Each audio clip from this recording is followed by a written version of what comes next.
Hello, everyone. Welcome to the Micon Podcast. I'm Seun Okimaloye. The year 2025 is gradually winding down, and like many of you, I'm taking a moment to reflect. But how has 2025 been for you? Are you still pushing towards those goals, hoping to squeeze out and win even the final lap of the year? If you are, don't worry. Hang in there. Sometimes the breakthroughs come right at the end. For Nigeria, 2025 has been anything but easy. The past few weeks alone have tested our collective resilience. We are all hoping that the dark cloud of troubling headlines begins to clear. Banditry, kidnapping for ransom, insurgency, and every term that describes the violent crimes choking our communities have dominated the front pages of our national dailies. The human toll is heavy. The emotional toll even heavier. So what exactly is the way out of this troubling situation? How do we begin to reclaim our peace on the political front? Party politics is taking an interesting turn with new alignments, defections, and shifting loyalties, making the landscape even more unpredictable. In a time like this, what role should opposition politics be playing? And is the opposition rising to the occasion or leaving a vacuum that affects all of us? To help us dissect these issues, I have High Chief Peter Ame, a former national chairman of the Inter-Party Advisory Council, IPAC. He joins me here in our podcast studio. Thank you so much indeed for joining us today. Thank you for having me. I appreciate it. 2025 is gradually winding down. But in your own estimation, how do you think, as a nation, how would you assess? How do you think we've fared?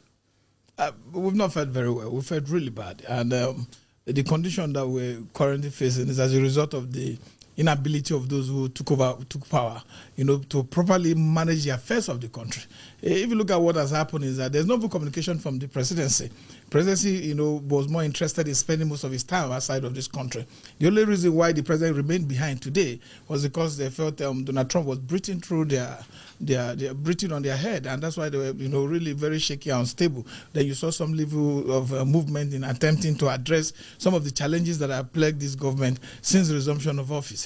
So we have a very big challenge, and a lot of Nigerians are grinding their teeth, they are gnashing, and they are in pain because the middle class is totally wiped out.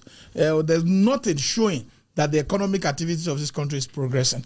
Because you can't be talking about statistics and talking about GDP, and at the end of the day, it's not putting money in the pocket of the ordinary people, and then the dining table is empty. People can't feed themselves. The cost of living has really gone through the roof. These are the truth.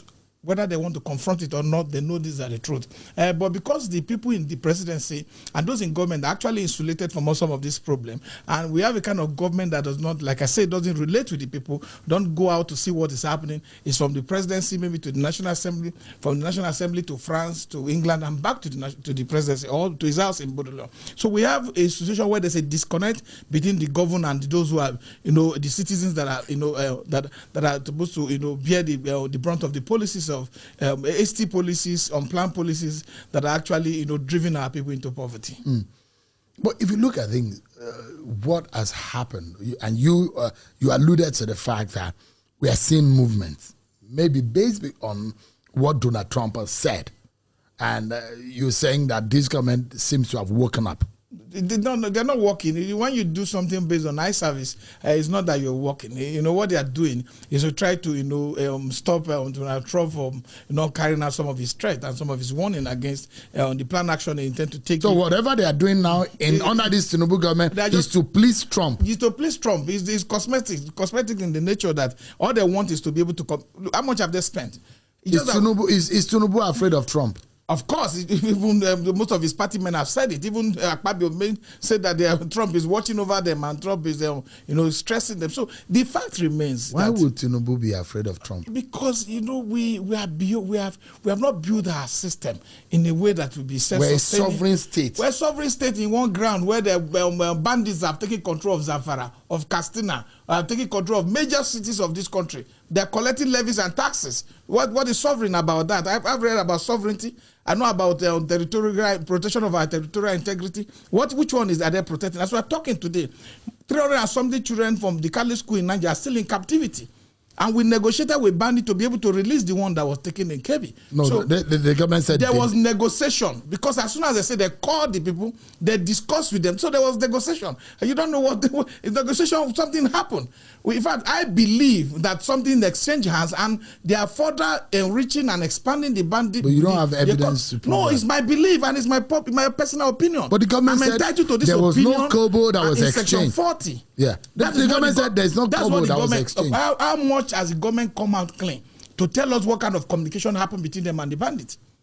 That the government know where the bandits are, and that the bandits are afraid of the actions of the government, and the government will take care of them. Is it that the government is playing tricks with us, or they are trying to manage a way that the banditry is also part of a system that keeps people in power? Are you one of those who are doubting or overthinking how some of the Kwara, some of the Kebbi students and Kwara worshippers were released? Because there are those who say, how did you release them? If you actually went to take the war to them, wouldn't you have killed any one of them? There are those who are of the school of thought. There are those who will say, maybe there are other means by which the government, and what the most important thing is that we got them out. There's no other means. If you go to get them out, there will be confrontation. There will be exchange of some kind of actions or bullets. And at the end of the day, there will be casualties or some sort of injury. But what we got is the fact that even the spokesman to the government, Bayo Ononuga, said they communicated with the bandit. There was a communication. There was a discussion. Is that a crime? So yes, we can't share our territory with people who are hell bent in destroying it. With people who have already undermined our sovereignty, people who have already undermined our government. These people are on TikTok. But they are saying also things against the government. There are soft targets, those who are in captivity. There's no need of talking innocent ones that we need to get out. They are primary, don't you think? See, I've done research about vulnerability of the schools, why they go to vulnerable school, because they are children and they can actually take them without them screening or fighting for help. But you can't be in government, and you saw this had happened before, and you cannot put strategy in place to arrest it. There are a lot of technology now. You can plant sensor cameras around the school. We don't have security. Most of these schools are not fenced. They don't have parameter fencing. But there's a safe school initiative. Well, it is not working. The NSCDC is meant to safeguard. It's not working. Let's drop in lip service to these things. We don't even see the resources, where the resources going. Today we have a situation where 14.2 million pounds was spent in NNPC office in London. For what? You have a situation where another was spent for entertainment. How much was that? About 30 billion naira was spent for entertainment at the National Oil Company of Nigeria office. You have about 17.5 trillion spent on securing pipelines. What kind of security are you offering? That is more than 12 years of subsidy we have paid. You have 7-point-something trillion that was also paid for subsidy in 2024. When the president said in 2023, May 29, that the subsidy was gone. So we don't have a government that is accountable to our people. They are not giving us enough record of what they are earning and what they are spending. You go wake up and say, no, our reserve has increased. But you say that is the highest reserve in the last 7 years. But this is still the APC government. You are indicted. You cannot disassociate yourself from the APC mismanagement and destruction of our economy. You seem very dissatisfied with this government. Sincerely, this government has really disappointed everybody, including their party members. They're just pretending. Most of them are on the table. They're enjoying what they call table manners. But the truth remains that this government has failed the people. You can't imagine the level of poverty in rural communities. Can you say a government has failed? This is half time, 50% into the journey. And those will say, oh, maybe at some point we will see traction. And maybe allow this government to be able to live up to the third year, towards the fourth year, a lot. Then you may be able to judge. There are football games that we see at halftime that it will be 0-0. And at the end of the day, the game might end 4-0. No, this is government. And this is about the lives of our people. And it's a serious business. It's not football. This is about people's standard. You have to measure people's standard of living, whether people are doing well, where have they put the money? Our investors are not getting better funding. Also are not getting their money. Students are getting loans. But loan, to how many percentage of people in school? So we have a challenge. You look at how much they say they've spent in giving to the less from the humanitarian ministry. Most of the family members can't get the money. So there's a corruption issue, and there's a gap in the management of the public financing. If we need to get things right, we need to have a government that is transparent. As I speak to you, there was a portal during Jonathan time that every amount of money government spends, whatever comes into government, is publicly displayed, and people go there. The APC government have shut it down. Without transparency, you cannot say there's no corruption. Would you be fair to this government to have to be alleged to now inferring that this government is corrupt? On what basis would you say this government is corrupt? I've given you statistics of how much they spend. You can't spend 17.25 trillion and say you are securing a pipeline. But these are how inherited. These are things that have come over the years. Look, government is a continuum. Talking about ABC. But would you say the Tinubu government is corrupt when you are talking about? As he reviewed this process, as he looked at it, why do we continue to pay such amount of money? Why are we investing where it's not impacting on the life of the vast majority of people? Tell me which of the federal medical centers Tinubu invested money. Tell me which of the national hospital, where is he investing money? Tell me of the national teaching hospitals that we have across Nigeria, from OAU to how they call it, Nnamdi Azikiwe and all of that. Where have they invested the money? So there's no money. They are not caring for the people. These people are always interested in the fact that they can get health care from foreign countries, and their doctors are there. They can tell you there's no country in the world where the president will always tell people that he's going for medical support. Chief Ame, are you being critical only because you are a Peter Obi supporter, and you are not seeing any good at all in what his government has done in the last 2 years? Some of the things that you have punctured tonight, I mean, there are things that this government will come out to say in health, this is what we have done. In infrastructure, this is what we have done. In education, this is what we have done. But you don't seem to see any good at all in this government. Is it because of your bias? No, you have known me for a long time. I've been talking about good governance for a long time. And that's the major reason why I will support Peter Obi, not for anything. Because it's not, if people join in the APC, they don't have any specific credentials that I don't have. I have a lot of friends there, and a lot of them are there. I could have just joined. But the fact remains that there are clear terms. The president have not shown me that the table established for transparency, that they are ticking it. All the checkpoints, they are ticking it. You talk about 750 kilometer coastal highway of Lagos Calabar. How was the contract awarded? It was shady. There was no public bidding. There was nothing. It was just taken and given to one contractor that happens to be his friend. You talk about trying to bring somebody from Belarus to bring mechanized equipment for agriculture. He said the person was his classmate in Chicago. This is what you don't even take in normal government cycles where we learn the democratic practice from. Look at Canada. The whole mayor was asked to resign because she flew a private jet with her family to attend the burial of Nelson Mandela, and they said that private jet is meant for it's an official use. You can't use it for family and friends. So we get it right, because we're not just looking at government from the fact that people come to make press conference or people talk about how much money they've earned or how much they are spending. We're looking at the foundation of what you need to do. What are you doing to uplift the life of the people? The vast majority of our people are suffering, and they can relate. People talk about, people don't want to appreciate this government, that this government, everything we do, we're very critical. We're not critical. CG Musa was just recently appointed. Where did you see people complaining? No, ask yourself. So you think that that's a good decision? Where did you see people? Look at the people. Is this a good decision? It's a good decision for me. What about the decision of the president to withdraw protection for VIP, to go back for them to go into normal policing duty? You see, I think there are too many comfortable situations for people who are in government. And because of that, they are not thinking of the care of the people. Because everybody's just having police. Even House of Rep members, senators, everybody now, private citizens are getting police. There's not a problem anywhere in the world. But the fact that we don't have enough policemen, what the president should have done, you don't do anything in hasty. It is a hasty decision and impulsive decision that the president took in May 29, 2023 that have left us into this level of poverty. Because if the president have relaxed to be able to study the oil industry, look at the downstream and look at all the challenges that are there, then the president would have taken an informed decision that would have not skyrocketed the cost of transportation that eventually affected the cost of goods and services. So if you want to withdraw, I think the president should have been able to establish a model for recruitment that within so time and in the next 1 year we'll be able to recruit 100,000, not the one that will eat agbado and corn and this, the one really policemen that will be professionally trained. Because most of these communities, you will not find any policemen. And that's why I also support the CJ Musa when he says that soldiers should be withdrawn from federal highway. What soldiers doing checkpoint? What? When we have civil defense, we have police.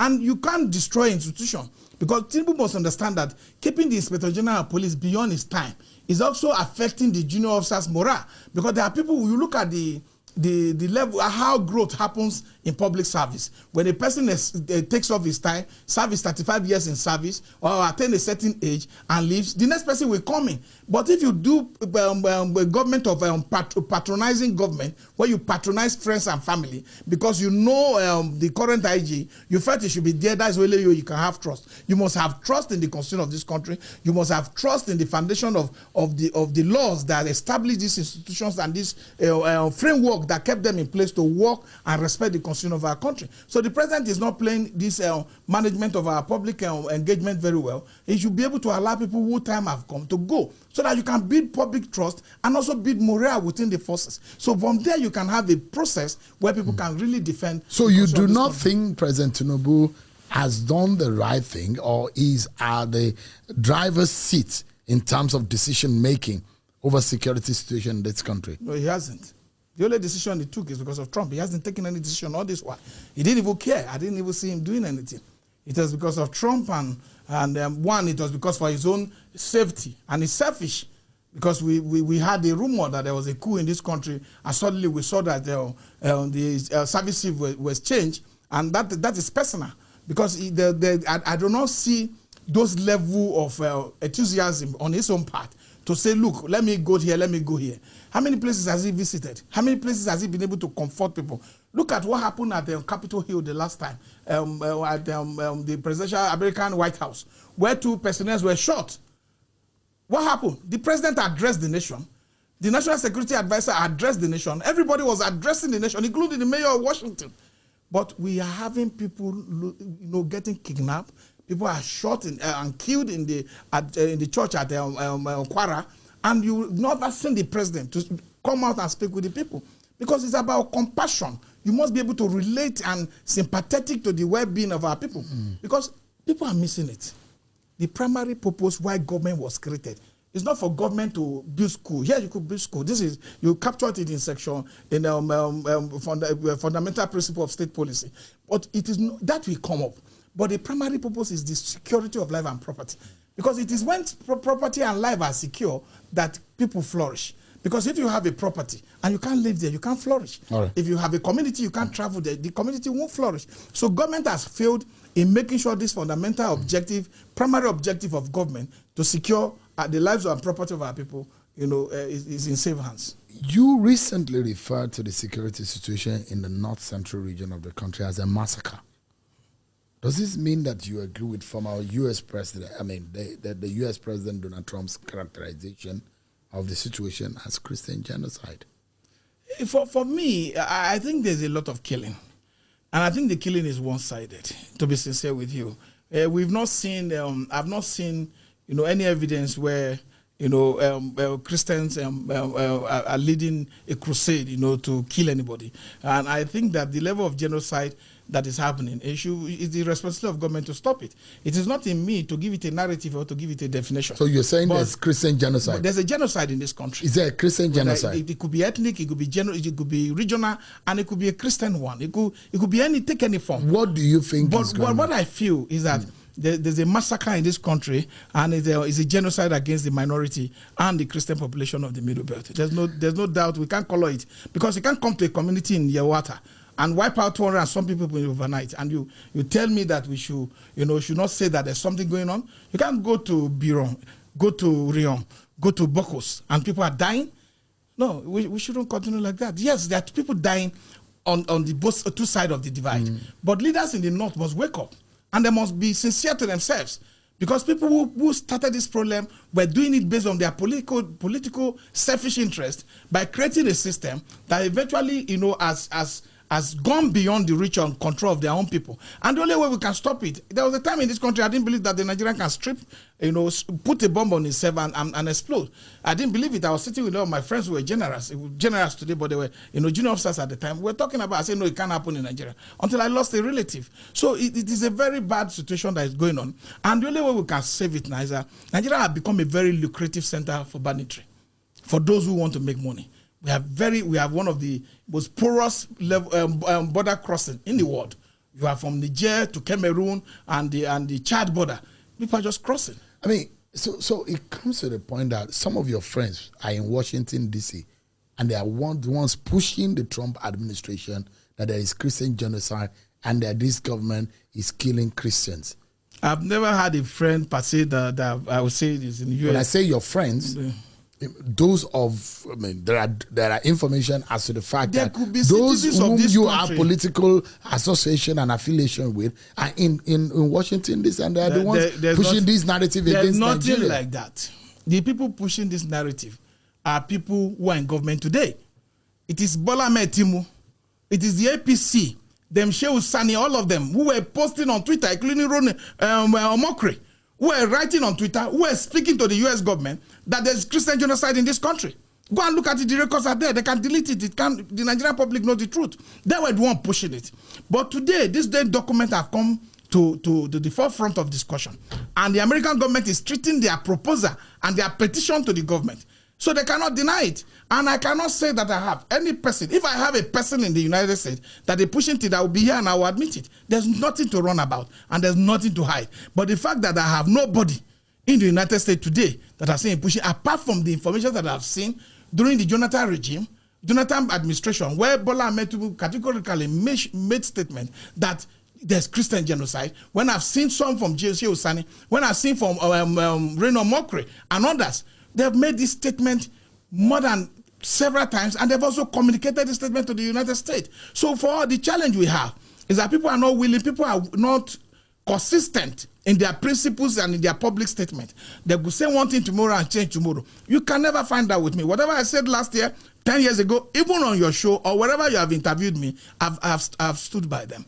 Because I believe that no man should be so inconsistent that people will not know where he stands in times of crisis. Today, there are these challenges that we have today is critical, and we will need support, international support, in whichever manner to be able to make sure that we stop we eradicate these people who are bent on making Nigeria Nigeria go on their knees to beg them to have a place to sleep at night. People can no longer sleep with their eyes closed. That's not the kind of country I envisioned when I was growing up. You see, some of the decisions that this government has made, for example, the appointment of ambassadors. Those who say I mean, this is long coming. It should have happened a long time ago. What's your assessment of some of the personalities and the profile of the people who are being appointed or nominated? The character of these people frightens me. I wish I would not have children that will eventually grow up and behave like that. I want people, we want people that our children will be modeled after, with high level of morality, with a very kind of ethics character that people can be proud of. You can today have Didan Eboala, who have also said on several times that there's Christian genocide in the north. He's speaking for the president today. Then you have people like Reno, who have called the president all kind of unprintable names. A drug peddler, a certificate forger, and all sorts of things. Today, he's going to be, he has gotten something for standing on the line, and his only reason why it's important today is because he has the capacity to insult and call names. That is why it's important. He's going to be an ambassador. Then you have FFK. This list. I don't think the Nigerians were really impressed. It's not me. You can check, do what they call voice properly and conduct your research. You find out that Nigerians were not really impressed with the list because there's something we call foreign service regulations. Where you need to have career ambassadors. They say, oh, this is a prerogative right of the president to appoint. It's a political authority, he can appoint, but you must do things in a way that will have professionals who have been trained, who have probably attend courses, attend some level of attend the Foreign Affairs Academy, and also do all sorts of things that will be able to go out and engage with their counterpart whenever they live here, to represent Nigeria. The list leave a lot of sour taste in my mouth and the mouth of a lot of Nigerians. There's nothing there. The list is just for political consideration, which is not something to be. It's supposed to be a professional list, a list driven. Yes, you could have politicians and non-career ambassadors, attached to the list, but there are a lot of other people that you could have carried. I'm not impressed with the list. But these are Nigerians. There are those who believe that there's nobody that the president appoints that people will not criticize. There will be those who think that these some of the nominations should not happen, no matter what. I'm not even. The president can use his own hand to destroy his own government. I don't care. It's just that it affects me. I live in this ecosystem. It affects me the way I'm viewed internationally, the way I'm seen. Because you can't juxtapose it when you play a video about a person insulting and calling the president all sort of name about some few years ago, and you play another video, that's a person singing him. So there's a challenge of character here, and I'm not worried for him. I'm worried for our people. I'm worried for our country, because we will have a challenge where this will go. Because like when these foreign embassies you see, as soon as you are carrying your own background check here, they're also carrying their own background check over there. They know the character of the person you are sending, what they can do to undermine them, and what their weakness, and they do a SWOT analysis on them. So you can't say that we do not have people. For the National Intelligence Agency, for the foreign affairs, you have people, even in the military, you have people who have gone to foreign attaché, who have spent 4 years. You have people at that level who have a lot of experience. You can do a proper search. This one today is just a reaction. This ambassadorial list is also part of the reactionary the decision of the president to quickly appoint, because of the tweet that came out of Donald Trump's handle. So if we can be controlled by mere tweet, there's no time the president has shown any sort of reaction to all the cries, all the shouting of Nigerians that have said they are suffering, they are frustrated, there's no extension of governance to where they live, or they are not feeling the impact of government. The government had not reacted. The government never reacted. Right. They only reacted because of a tweet from another president. It does look like you are campaigning for Emilokan in 2027. The manner in which of your public engagement, it looks like you think that Peter Obi, it is his turn to be Nigeria's president. No, it's beyond that. Let me quote some of the things that you have said. You said in your recent tweet, you said, "Baboon know they walk, make monkey they chop." Peter Obi is from southern Nigeria, and it is the turn of the south. Everybody is not from the south. We're talking about the opposition side. They're making up from the south. Is that not an Emilokan tendency? No. What we are saying is that they have been, see. So you're already preaching the Emilokan philosophy that it is the turn of the south. That is the Emilokan philosophy. No, it's not. That is our turn. It's my turn. Nigeria has an integrated and a complex ethnic regional problem. And since we got into democratic practice, we have been doing rotation.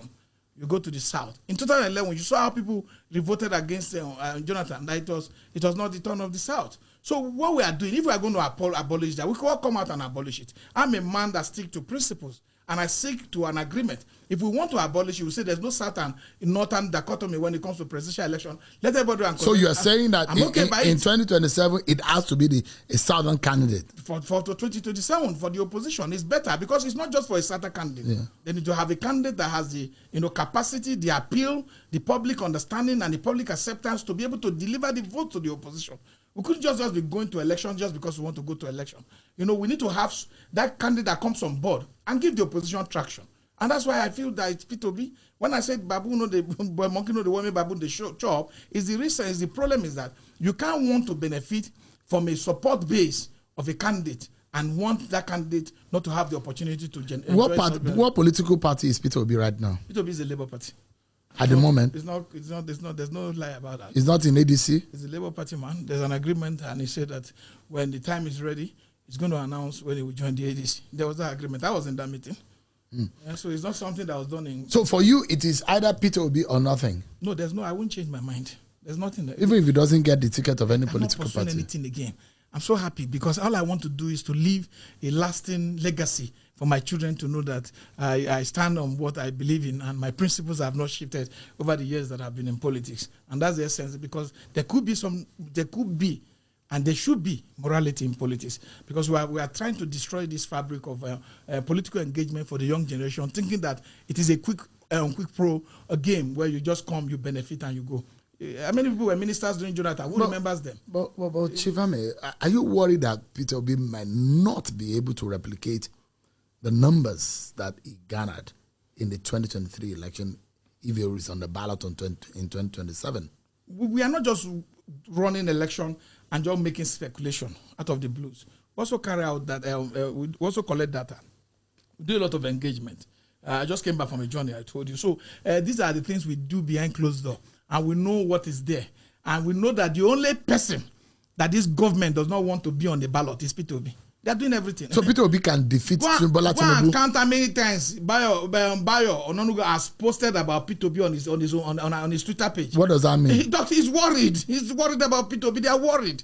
They don't talk anything without talking about Peter Obi. If Atiku Abubakar, you think Tinubu is not afraid of Atiku Abubakar? He's not. He's not afraid of Rotimi Amechi? He's not afraid. He's the only person Tinubu is afraid of is Peter Obi. He's on record. They know it. There's a high level of fear. If Peter Obi goes head to head with Bola Tinubu, you think Peter Obi will beat Bola Tinubu? We got into this democracy in 1999. The APC did everything to defeat Bola Tinubu in Lagos. They couldn't. They did everything. They brought federal might, they brought resources, they brought connection. They could not. It took the Peter Obi to garner about 1 million votes that was reduced to 500,000 votes. It took a Peter Obi to come to FCT when there was seat of power to defeat the Tinubu. It took a Peter Obi, go and watch a Premium Times report. But there are feelers that the only viable option to be able to defeat Bola Tinubu or the APC is to unite. Have a formidable force that coming together, they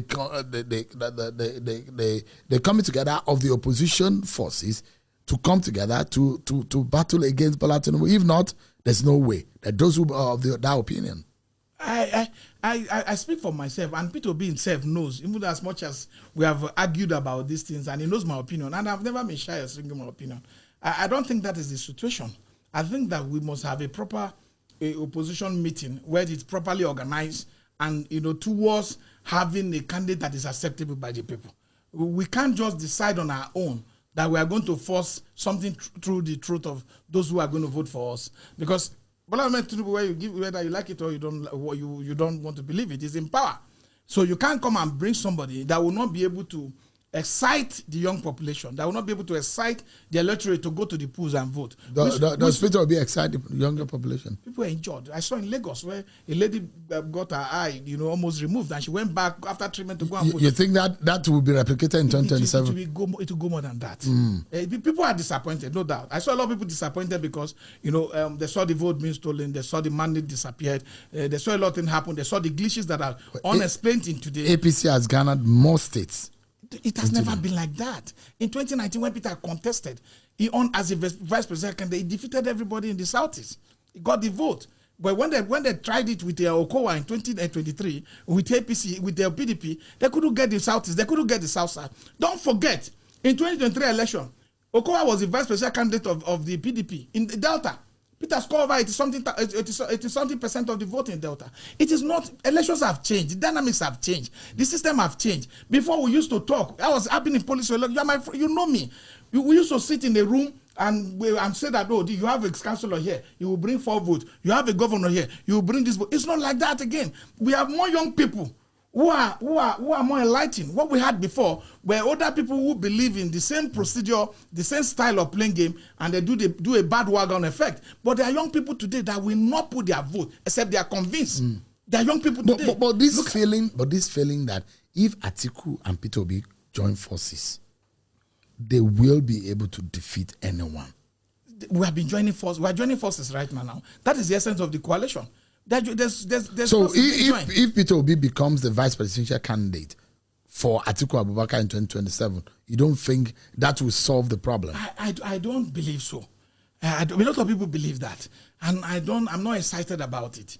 For me, I think we should all continue to pursue our idea of a better Nigeria, and that person that that I feel is perfectly suited for that position is Peter Obi, and I think that. I've known Peter Obi for a long time. And one thing I know about him is his prudent nature. I think one of the greatest challenge we face in government today is the waste in our government. I told you about the kind of money being spent. The Nigerian National Petroleum Company of Nigeria spent 30 billion naira on entertainment. 30 billion naira on entertainment. Just to drink tea and water. And nobody's accounting, nobody's being held responsible for that. I saw the audit report. We're talking about 17.5 trillion naira for pipeline security. We're talking about 7.5 trillion for subsidy in 2024 when we had the 2023 budget that shouldn't even carry anything like subsidy. So these are challenges that were clear. You say you are putting money in this thing. There's no mitigating factor for the removal of subsidy. Today, people look for money. People earn 100,000 naira in 2023. We're able to work and go to work because of those impulsive decisions. I'm telling you, inflation has deeply eaten out into the pocket of these young Nigerians and have made them to become underemployed. They're no longer employed. They go to work, but they're underemployed, and they suffer the consequences of that decision of the president. Go and try the cost of transportation from Masaka to Abuja today. It is mind-blowing. So anybody who works within that range, it's not because they are not well paid. It is because a government policy destroyed their earnings. So in your mind, Peter Obi is the Messiah that we all should wait for. As a Christian, I don't want to use Messiah, but I think he's the right person. And I'm very sure, I'm convinced. There's nothing hard. I will want to be in government. I have friends who have called me that please go and meet this person. I have friends who have senior people I've worked with, before. I won't want to mention who are senior men in the APC. But I am convinced for the purpose of public and prudent management of our public resources, Peter Obi is the best person. Because if we go by cost-cutting measures and we reduce the cost of governance, I'm telling you, we'll be able to save enough money to improve on our healthcare, to improve on infrastructure about our road, to improve infrastructure about how we manage our institution. We have wasted a lot of resources in doing nothing, and we are not moving because we continue to have motion without movement. So much money being spent, much budget being appropriated. You so much believe in Peter Obi, but someone like Nyesom Wike, the FCT minister, doesn't think that the effort or the performance of Peter Obi in Anambra State when he was governor is anything to write home about. That record, he doesn't think is enough to be able to hand over the affairs of this country into the hands of a Peter Obi. When he decided behaving like that? When? Of recent? Because there are videos of him going to commission project with Peter Obi in Anambra, where he was praising Peter Obi for being the most prudent governor, the most successful governor in the history of our country. There are videos. Those videos are there. So when did it change? Was it because of, is it after the Premium Times report and the expose of the BBC about the election in Rivers State that results, were manipulated in favor of Tinubu in the state? Is it after that? Because I don't know when it changed. I don't know when his decision about But his view is that in the 8 years of running the affairs of Anambra State, Peter Obi kept state funds in the bank instead of investing in infrastructure, and therefore lacks the moral standing to criticize other people. That's why Nigeria is not saving for the future. There was a time we wanted to have a national, they call it, skipping my head now, the fund that we're supposed to save at the time during Okonjo-Iweala, Nigeria's Sovereign Wealth Fund or something, and the governors went against it. This money is supposed to be saved for future generations and be able to cushion whatever external shock that comes to affect the country. What Peter Obi was doing was to increase the credit rating of the state, and that is what you do. Nobody keeps the money that he could steal. Every government who wants to leave, they steal money. You can't keep money in the bank account when you know you have the capacity to steal the money. And don't forget, if you go to just suppose the budget of that time, when governors were barely, maybe in Anambra, were barely receiving 2.5 billion per month as monthly allocation, 2.5, 2.3, or 3 billion. Today, look at what governors are getting. And there's no accountability. Look at what people got, people like him got from derivation money, where they got extra money. What did they do in their state? There's nothing. So, but in Anambra, if you go back to look at the budget, you will discover that the man was almost earning like 2 billion, 3 billion from FAC on a monthly basis. And that was a fresh point in trying to develop the internal revenue architecture of the state. So at that foundation level, you have to build for the next people. On a final note, what do you see for Nigeria, especially in the politics of 2027 at its building? In the next few months, we are actively going to get into that politics. I see brighter future, and I think that the population of Nigerian voter today and the demographic have changed, to be able to drive a new course for our people. We need to have a Nigeria that is solely driven on the basis of merit, credibility, competence and capacity, and these are the things I see in Peter Obi. And for that kind of future for our country, we'll be able to develop a country that will be the envy of many, many countries, many foreigners, and many of our admirers who have also changed their mind. Look at the story of Rwanda. Today they are running a one Rwanda program, and it's generating a lot of. The capital city is the cleanest in Africa. They have the one of the highest level of women inclusive participation in governance, about 63%. So we can change our story with proper leadership, with proper focus. Because what we lack today, we're running our government on impulse. You wake up today, the president said this is what you want to do. We have no long-term, medium-term, and short-term national plan. None of that we don't have. And no country has survived without having that. And because we don't do government by continuity, we do government, by, at this point in time, the president, they say the body language of Buhari. We suffer the body language of Buhari today now. We are suffering the name given to Tinubu. Strategy, he has Mr. Strategy, and that strategy is not ending up bringing food to the table of the common man. Even if you study economics, you can't even you don't know the theory you use to calculate the kind of money that comes from Harare market and goes out, or the one that comes to Aba International and goes out. And you can't have the theory to be able to continue to call theory, whether based on consumption or whatever reason you want to call it, that will not put food on the table of the common man, and you still have economic prosperity. The only way you can say you have economic prosperity is when the common man of this country, of this nation, can be able to have public transportation system, can be able to be boastful of private water into their compound without them running a water scheme on their own, that can be able to be sure that the security on his street is stable enough to service him and his family. These are when you will know that there's a progress in our government. But for now, I'm not happy with the level of decision that the president has taken so far. Chief Peter Ahmed, thank you so much indeed for your time on the MyCon podcast. Thank you. We appreciate it. Well, that's our conversation on this episode of the MyCon podcast. And I hope that with Chief Peter Ahmed's submission on this episode, you are able to see his perspective on the state of the nation. What are you thinking? What are you saying? Why not just go to the comment section, drop your comment, subscribe to this episode and past episodes, share also, and subscribe. Many thanks everyone for watching and listening to this edition. I'm Seun Okemaloye. I'll see you next time. Bye for now. Thank you for joining us on this edition of MyCon Podcast with Seun Okemaloye. MyCon Podcast for the independent mind.